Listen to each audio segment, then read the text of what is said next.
आयकर विभागाचा काँग्रेसला दणका पाहायला मिळतोय, कारण काँग्रेसला 1745 कोटींची नोटीस पाठवण्यात आली आहे। तर सूत्रांकडून ही माहिती कळतीये 3 वर्षांची थकबाकी असल्याची माहिती कळते आणि त्याच अनुषंगाने ही नोटीस पाठवण्यात आली आहे। आयकर विभागाने काँग्रेसला पुन्हा एकदा कर थकबाकीची नोटीस बजावल्याचं पाहायला मिळतंय। सूत्रांकडून ही माहिती कळतीये तर 2014, 2015 ते 2016 आणि 2017 या मूल्यांकन वर्षासाठी 1745 कोटी रुपये कर ही थकबाकी असल्याचं नोटिशीत म्हटलं आहे।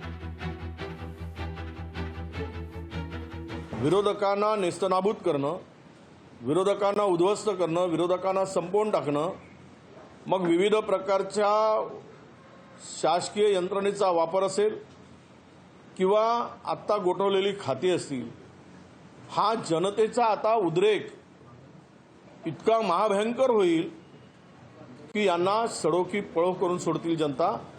ही स्थिती या देशामध्ये या लोकांनी आणलेली आहे।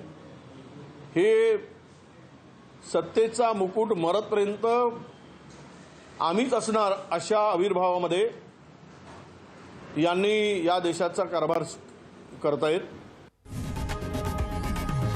लोकशाही मराठी ऐका, पहा, जागरूक रहा।